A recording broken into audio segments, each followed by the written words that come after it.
नमस्कार प्रिय विद्यार्थियों, हिमालय जॉब के इस YouTube प्लेटफॉर्म पर एक बार फिर से आप सभी का बहुत बहुत स्वागत है। प्रिय विद्यार्थियों, जैसा आप चाहते थे कि 40% क्राइटेरिया हो जाए, वह हो चुका है, आपको पता ही है। उसके बाद में माइनस मार्किंग का प्रावधान हुआ, लेकिन उसे भी अब हटा दिया गया है।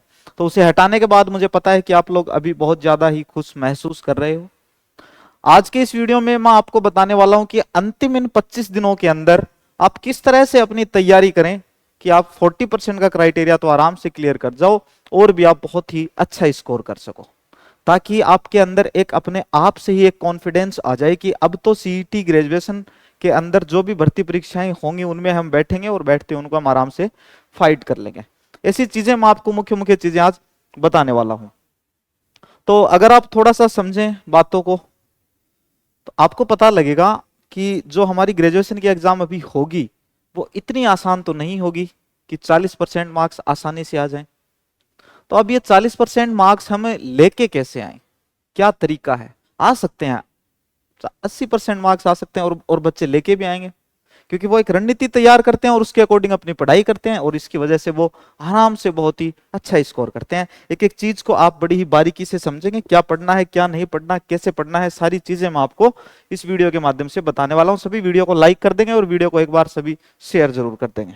देखिए, सबसे पहली बात सिलेबस की। हालांकि आपने देखा होगा सिलेबस में क्या क्या है, और सीधा सीधा मैं आपको बता दूं तो अपने ग्रेजुएशन का जो सिलेबस है इसमें सब कुछ है। इसमें छूटा हुआ कुछ भी नहीं है, सारे सब्जेक्ट्स हैं इसमें जितने होने चाहिए थे, है कि नहीं। दोनों लैंग्वेज है इसके अंदर, हिंदी भी है, इंग्लिश भी है, फिर कंप्यूटर भी है, मैथमेटिक्स भी है, रीजनिंग भी है, सारी चीजें हैं। करंट अफेयर्स भी है, वर्ल्ड का करंट अफेयर भी है, इंडिया का भी है, राजस्थान का भी है, सारी चीजें हैं। अब इतना बड़ा महासागर है, अपन ये सारा का सारा तो नहीं पढ़ सकते फिलहाल। अब फिलहाल हमें करना क्या है? फिलहाल हमें जो चीजें करनी है अपन उन पे बातचीत करेंगे। जैसे इस एग्जाम के बारे में मैं आपको 2 बार पहले भी बता चुका हूं यूट्यूब प्लेटफॉर्म के माध्यम से ही। एक बार फिर से मैं आपको ये चीजें बता देना चाहूंगा कि इस एग्जाम को अगर आप अच्छे से एनालाइज करते हो तो आपको पता लगेगा बेटा कि मैक्सिमम जो क्वेश्चंस हैं प्रीवियस ईयर के क्वेश्चन पेपर से आ रहे हैं, PYQ से, प्रीवियस ईयर क्वेश्चन यहीं से आ रहे हैं।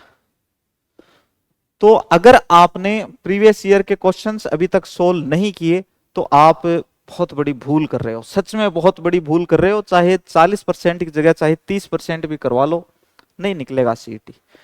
प्रीवियस ईयर के क्वेश्चन पेपर मत छोड़ो किसी भी हालत में, और इसके साथ साथ में प्रैक्टिस लगाओ, मॉक टेस्ट, अच्छे अच्छे मॉक टेस्ट लगाओ।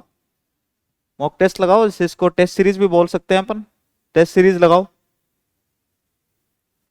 हमारे यहाँ हिमालय एजुहब प्लेटफॉर्म पे भी आपको ऑनलाइन और ऑफलाइन दोनों मोड में सीईटी ग्रेजुएशन की टेस्ट सीरीज मिल जाएगी। बहुत ही शानदार टेस्ट सीरीज है, एक बार आप चेक जरूर करें, ऐप डाउनलोड कर लें हमारे ऑफलाइन सेंटर पे विजिट करने जरूर आए और आप 2-4 टेस्ट देखें, एक बार पेपर देखें उनके। आप जब नए सिरे से आप पेपर ज्वाइन करोगे तो सारे के सारे टेस्ट आपको मिलेंगे। आप ऑनलाइन अगर ज्वाइन करते हो तो आप पेपर को डाउनलोड भी कर सकते हो या फिर डायरेक्ट आप ऑनलाइन में भी आप अटेम्प्ट कर सकते हो।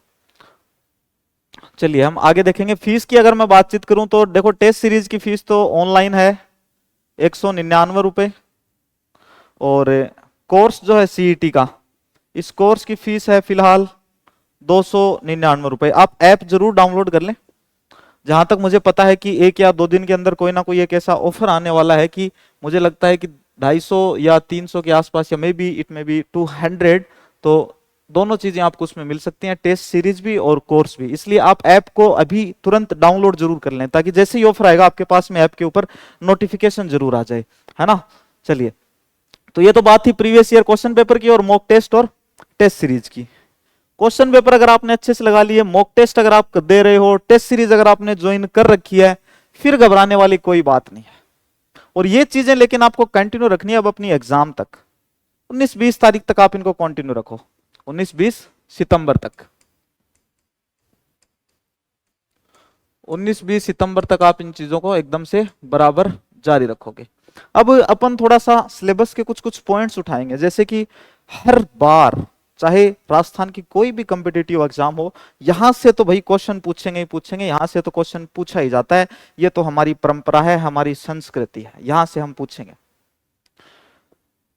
वही बातचीत अपन करने जा रहे हैं। थोड़ा सा मैं आपको अगर और बताऊं तो अगर आपने नोट्स वगैरह पढ़ लिए हैं कहीं से भी तो अब आप उनको रिवाइज कर लो। रिवाइज भी अगर आपने उनको कर लिया है नोट्स को, वैसे तो जब आप ये चीजें करोगे, प्रीवियस ईयर के क्वेश्चन पेपर्स करोगे, मॉक टेस्ट दोगे, टेस्ट सीरीज दोगे, तो चीजें आपके वैसे भी रिवाइज हो जाएंगी।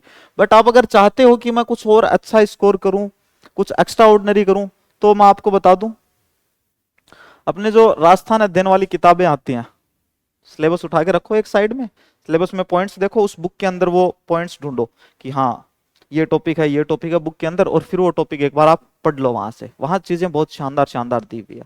तो एक बार राजस्थान अध्ययन वाली बुक्स पढ़ लेना अगर आपके पास टाइम हो तो, वरना इतनी ज्यादा कोई जरूरी भी नहीं है। फिर अगर थोड़ा सा अपन इंडिया जीके की अगर बातचीत करें तो इंडिया जीके के लिए मार्केट के अंदर एनसीईआरटी की समरी मिलती है। मार्केट में एनसीईआरटी की समरी मिलती है, वो लेके आ जाओ। जो एनसीईआरटी की समरी मिलती है वो लेके आ जाओ, काम हो जाएगा अपना, आराम से हो जाएगा। और सीईटी वाले जो पिछले पेपर हुए थे वो सारे पेपर अपने पास में रखना, वो सारे के सारे पेपर आपको हमारी ऐप पे भी मिल जाएंगे। प्रीवियस ईयर के जो क्वेश्चन पेपर थे, 5 से कितनी शिफ्ट हुई थी जो भी थी, तो वो सारे के सारे हमारी ऐप के ऊपर पहले से अपलोड किए हुए हैं। वो आप बिना पैसे दिए आप आराम से वो पेपर देख सकते हो, फ्री ऑफ कॉस्ट, आराम से, है ना। तो पुराने पेपर देख लो, इंडिया जीके के लिए वो पुराने पेपर हैं, उनमें इंडिया जीके के जितने भी क्वेश्चंस आए हुए हैं उनको अच्छे से सोल्व करो, उनके ऑप्शंस को समझो, और साथ साथ में एनसीईआरटी की जो समरी होती है वो जरूर लेके आ जाओ। अगर आपने इंडिया जीके के लिए अभी तक कुछ भी नहीं पढ़ा है तो एनसीईआरटी वाली जो समरी है ये जरूर खरीद लेना, बहुत जरूरी है। समझ रहे हो मेरी बात। अब थोड़ी सी अपन बातचीत करेंगे, चलो सिलेबस की तरफ चलते हैं यार, नहीं तो वीडियो बहुत लंबा हो जाएगा और अपन सिलेबस की बातचीत भी नहीं कर पाएंगे, है कि नहीं। अब देखो एक मुद्दा आता है कि भारतीय इतिहास और राजस्थान इतिहास में से हम कौन सा इतिहास पढ़ें। तो देखो सीधी सी बात है भाई, आपको भी पता है भारतीय इतिहास का इतना मोटा रजिस्टर हो जाता है, राजस्थान इतिहास बेचारा इतने से में निपट जाता है कि नहीं। तो भारतीय इतिहास में 3 चीजें पढ़नी पड़ती हैं, आपको पता हो तो, ancient Indian history, medieval Indian history और मॉडर्न इंडियन हिस्ट्री। अब तीनों के इतने मोटे मोटे रजिस्टर होंगे। अब राजस्थान हिस्ट्री वाला अपना रजिस्टर देखना, इतना होगा, एक ही है बेचारा, और अपने राजस्थान का है तो चीजें अपने को और ज्यादा अच्छे से समझ में भी आती हैं, और एग्जाम में वेटेज भी ज्यादा रहता है राजस्थान हिस्ट्री का। तो इधर फोकस करने की बजाय इधर करो ना। तो इन तरह की चीजों को, ये जो है छोटी छोटी चीजें हैं, इनको आपको समझना होगा। इनको समझ के जब आप तैयारी करने लगोगे तो देख लेना आप बहुत अच्छा स्कोर करोगे, आप अपने आसपास वालों से बहुत ही आगे निकल पाओगे। तो इसी तरीके से आपको ये चीजें पढ़नी है। राजस्थान का इतिहास, कला, संस्कृति, साहित्य, परंपरा और विरासत, ये कला और संस्कृति के जो टॉपिक है वो सारे के सारे में इतिहास में अगर मेंशन करूं इतिहास के साथ में, तब भी भाई इतना तो नहीं हो पाता जितना अकेला इंडियन हिस्ट्री का सिलेबस होता है, इंडियन हिस्ट्री का स्टडी मटेरियल बनता है, उससे तो कम ही रहता है। तो इसलिए आप इधर फोकस करने की बजाय आप इधर ज्यादा फोकस करें, क्योंकि समय अपने पास इतना नहीं है कि भाई ये भी कर लें, वो भी कर लें, ये भी कर लें, वो भी कर लें। इतना समय नहीं है, इतना समय खराब करने की आवश्यकता भी नहीं है आपको, इधर उधर भागने भटकने की कहीं भी आवश्यकता नहीं है। जो जो चीजें मैं आपको बता रहा हूं उन्हीं पे ध्यान देना। प्रीवियस ईयर के क्वेश्चन पेपर्स, मॉक टेस्ट या फिर टेस्ट सीरीज लगानी है। टेस्ट सीरीज नहीं लगाई मामला गड़बड़ा जाएगा, चाहे आपने कितनी पढ़ाई कर रखी हो, कुछ ही कर रखा हो। चलिए थोड़ा सा अपन आगे बढ़ते हैं और अब थोड़ा अपन ज्योग्राफी की तरफ चलते हैं। तो यह है इंडियन ज्योग्राफी। अब इंडियन ज्योग्राफी के ऐसे कौन से टॉपिक हैं इन सारे टॉपिक में जहां से क्वेश्चन पूछा ही पूछा जाता है, 100% क्वेश्चन पूछा जाता है। देखो मेरे ख्याल से भौतिक स्वरूप से प्रश्न आता ही आता है लगभग हर एग्जाम में भौतिक स्वरूप से क्वेश्चन आता ही आता है। उसके बाद में अगर हम देखें तो खनिजों से प्रश्न आता है, खनिज से आता है, औद्योगिक क्षेत्र से हैं जो, इनसे भी प्रश्न आता है, औद्योगिक प्रदेश, प्रमुख उद्योग जो है। तो आप मोटे मोटे रूप से आप एक तो भौतिक स्वरूप वाला टॉपिक बिल्कुल मत छोड़ना, और एक आप जो खनिजों वाला है, अरे यार 4 ही तो खनिज हैं, सेम वही है जो आरएस प्रीलिम्स के अंदर दिए हुए हैं, लोएस्ट, मैग्नीज, बॉक्साइट और अब्रक, ये दिए हुए हैं। एसआई के अंदर भी यही दिए हुए हैं फर्स्ट पेपर में, तो देख लेना ये सारी की सारी चीजें, है कि नहीं। चलो आगे 2 चीजें बताइए मैंने, भौतिक स्वरूप, पर्वत, पठार, मरुस्थल, मैदान, प्रमुख खनिज हैं, लो एस कहाँ है, मैग्नीज कहाँ है, बॉक्साइट कहाँ है, अब्रक कहाँ है, और इनकी खान कहाँ पे है। तो ये सारी चीजें याद करनी है। इधर लगभग छत्तीसगढ़ झारखंड वाले इधर की चीजें आपको अच्छे से याद करनी है। फिर राजस्थान का भूगोल है। राजस्थान भूगोल है, ये तो आपको वैसे ही थोड़ा बहुत ज्यादा ही अच्छा आता होगा in comparison to Indian geography. तो राजस्थान का भूगोल जो है, राजस्थान के भूगोल में देखो ऐसे कौन से टॉपिक है जहां से क्वेश्चन आता है, बताओ। कोपेन वगैरह से क्वेश्चन आता ना, कोपेन, थानथवेट, यहां से हर बार आता है क्वेश्चन। तो जलवायु वाला मामला छोड़ना मत आप, राजस्थान का मानसून तंत्र जलवायु प्रदेश अच्छे से तैयार कर लेना। और सहायक नदियों के नाम भी पूछे जाते हैं, ये कौन सी की नदी की सहायक नदी है, सबसे लंबी नदी कौन सी है, नदियों को क्रम से लगाइए, इस तरह के क्वेश्चन भी आते हैं। अपने नदियों से भी खूब सारे क्वेश्चन पूछे जाते हैं। तो अपनी ये चीजें भी, नदियों वाली चीजें आपको याद करनी है, अपवा तंत्र वाली। फिर मुख्य चीज, सबसे मुख्य चीज, यहां से क्वेश्चन, ऐसा कभी नहीं हुआ कि यहां से क्वेश्चन नहीं आया किसी भी एग्जाम में, आएगा ही आएगा, जनसंख्या से 100% आएगा। अच्छे से आप जनसंख्या याद कर लें। एक जो ऊर्जा संसाधन वाला टॉपिक है, परंपरागत और गैर परंपरागत, इसे भी आप तैयार कर लें। और ये जो है, ये आपके वैसे भी थोड़ा बहुत और अच्छे से तैयार हो जाएगा यदि आप साथ साथ में इकोनॉमिक सर्वे भी थोड़ा पढ़ते हो तो। 3 फायदे हो जाएंगे, एक तो इकोनॉमिक सर्वे पढ़ा जाएगा, इकोनॉमिक्स तैयार हो जाएगी, करंट अफेयर्स के कुछ क्वेश्चंस तैयार हो जाएंगे, और ज्योग्राफी के कुछ टॉपिक तैयार हो जाएंगे आपके। तो इकोनॉमिक सर्वे पढ़ने के आपके खूब सारे फायदे हैं, तो सर्वे भी आप जरूर देखोगे। सर्वे की क्लासेज जो हैं, और जो जितने भी सब्जेक्ट हैं आपके, ये सारी की सारी क्लासेज जो हैं ये एक साथ भी लॉन्च होंगी हिमालय जो आपके इसी यूट्यूब प्लेटफॉर्म पर मैराथन क्लासेज के रूप में। बिल्कुल आपको मैराथन क्लासेज लेना भी बहुत ही जरूरी है फिलहाल। अगर आप ले सकते हो तो लगातार हमारे यहाँ पर अब मैराथन क्लासेज स्टार्ट होने वाली है। सभी बच्चे चैनल को तुरंत प्रभाव से सब्सक्राइब कर देंगे, सारे सब्जेक्ट्स आपको वहां पे करवाए जाएंगे। हर सब्जेक्ट के मोस्ट इंपॉर्टेंट टॉपिक, वहां से किस तरह के क्वेश्चन बनते हैं, सारी चीजें डिटेल से आपको बताई देंगी। आप सिर्फ 40% पे ही नहीं, आप 80, 90, 100% तक आप स्कोर कर पाएंगे। तो प्रिय विद्यार्थियों, जरूर चैनल को सब्सक्राइब कर लें और तैयार रहें हमारी आने वाली मैराथन क्लासेस के लिए। चलिए अब आगे अपन बातचीत करते हैं विशेष बल के साथ भारतीय राजनीतिक व्यवस्था। तो एक बार आप खुद ही सोच लो, आपको हर एग्जाम में देखने को मिलते हैं आयोग से संबंधित क्वेश्चन, चाहे वह निर्वाचन आयोग हो, इलेक्शन कमीशन हो, चाहे वह मानवाधिकार आयोग हो, सूचना आयोग हो, तो यहां से क्वेश्चन पूछेंगे। राज्य निर्वाचन आयोग, राज्य सूचना आयोग है, मानवाधिकार आयोग है, अपने आरपीएससी है। तो ये जो आयोग वाले क्वेश्चन है ये आएंगे। ये आयोग, एक काम करना, एक पेज लेना और यहाँ पे ऊपर तो आयोगों के नाम लिख लेना। जैसे एक ये हो गया, दूसरा, तीसरा, और ये इधर चौथा। फिर इस साइड फिर इनके क्रम से ऐसे लिख लो कि वर्तमान में इसके अध्यक्ष कौन है, वर्तमान वाले अध्यक्ष आ गए चारों के, कौन कौन है, सदस्यों की संख्या कितनी है, इनको नियुक्त कौन करता है, इनका कार्यकाल कितना होता है। ये 3, 4, 5 चीजें होती है, यही आपको याद करनी होती है क्योंकि यही पूछते हैं। आगे देखते हैं। अब थोड़ा सा अगर अपन इंडियन पॉलिटी की अगर अपन बातचीत करके चलें, इंडियन पॉलिटी, तो आपको पता होगा यार इंडियन पॉलिटी कहां गए अपने फंडामेंटल राइट्स, मूल अधिकार पूछे जाते हैं, है ना। फंडामेंटल राइट से क्वेश्चन आते ही आते हैं। फंडामेंटल ड्यूटीज भी देख लेना, फंडामेंटल ड्यूटीज से भी क्वेश्चन आते हैं आजकल। तो फंडामेंटल राइट्स, फंडामेंटल ड्यूटीज, इन चीजों को आप अपनी नजर से जरूर देखते रहें। एक चीज आजकल और ट्रेंड में चलने लग गई है कि जैसे यहाँ पे लिखा हुआ है भारतीय संविधान की प्रकृति। तो जैसे अपने संविधान का निर्माण हुआ था और कई समितियों का गठन हुआ था जब निर्माण हुआ था, तब वो सारी चीजें आपको याद करनी होंगी, वो सारी चीजें आपको पढ़नी होंगी। आजकल आ जाते हैं यहाँ से क्वेश्चन उठ के। फिर राष्ट्रपति की कुछ शक्तियां हैं, आपातकालीन प्रावधान आप देख सकते हैं, बस इतने। अगर अभी तक आपने कुछ पढ़ा नहीं है तो यही चीजें आप पढ़ोगे। पंचायती राज वाला भी पढ़ोगे। ओके, इतना करना है आपको पॉलिटी के अंदर।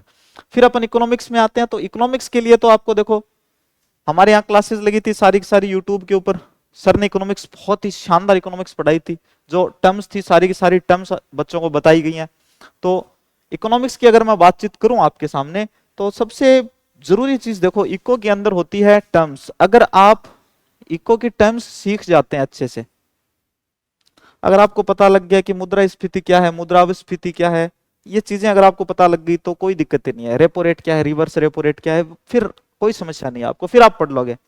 फिर आपको कुछ करंट की चीजें पढ़नी पड़ेंगी, जैसे करंट के अंदर रेपो रेट कितनी चल रही है, रिवर्स रेपो रेट क्या है, ये सारी चीजें आपको फिर देखनी पड़ती हैं। और इकोनॉमिक्स जो है ये सब्जेक्ट पूरा लगभग करंट अफेयर्स के ऊपर ही डिपेंडेंट है। तो अगर आप करंट अफेयर्स पढ़ते हो, आर्थिक परिदृश्य से अगर आप करंट अफेयर्स पढ़ते हो, तो आपका इकोनॉमिक्स वाला जो पोर्शन है वो बहुत ही अच्छा हो जाएगा।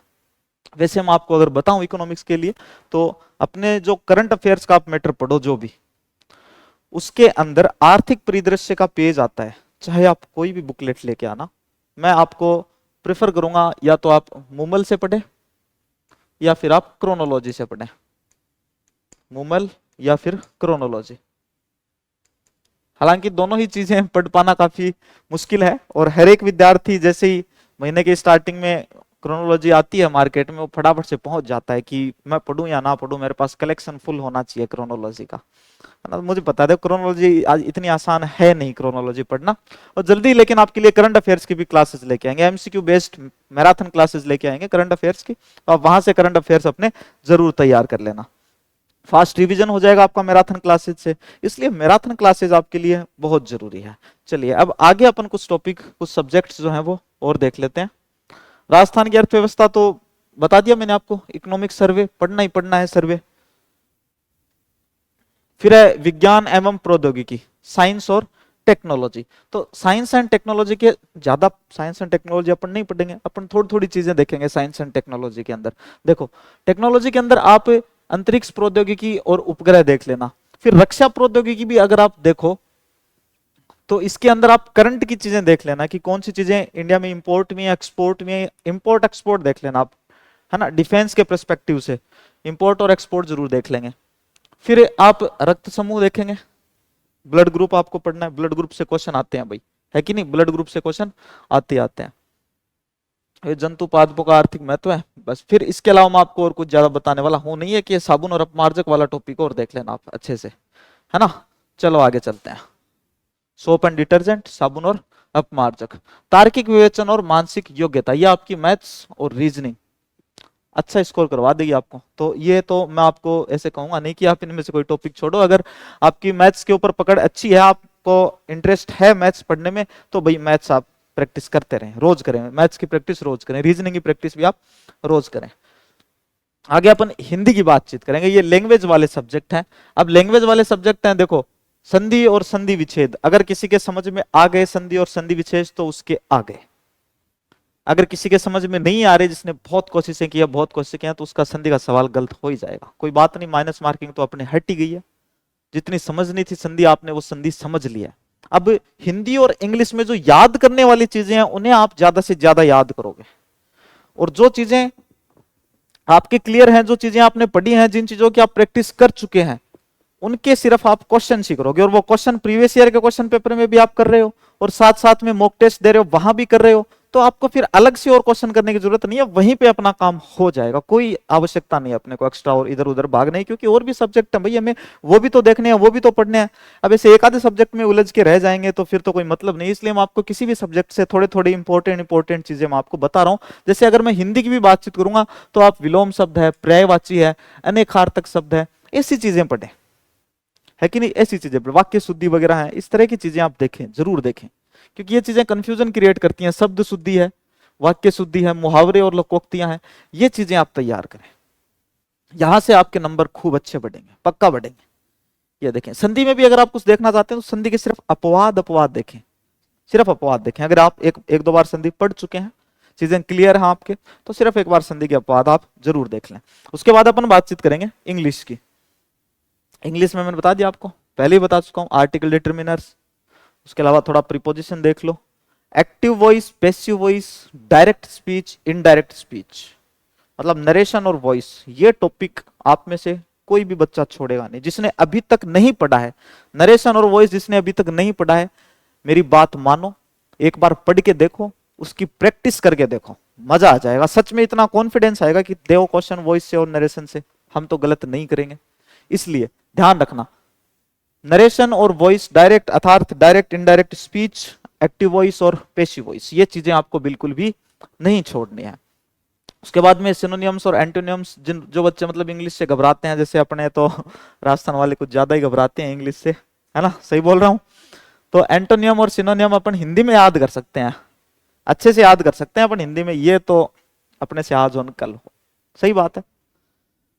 तो इतना कर सकते हो कि आप प्रीवियस ईयर जो क्वेश्चन आए हुए हैं एंटोनियम और सिनोनियम से अपने राजस्थान के एग्जाम में, वो वाले देख लो आप, पक्का देखो, प्रीवियस ईयर क्वेश्चन पेपर अगर आप अच्छे से कर लेते हो तो आप बहुत अच्छी अच्छी एग्जाम्स के अंदर बहुत ही शानदार स्कोर कर सकते हो, आप एक नौकरी पा सकते हो। बहुत जरूरी है प्रीवियस ईयर क्वेश्चंस करना।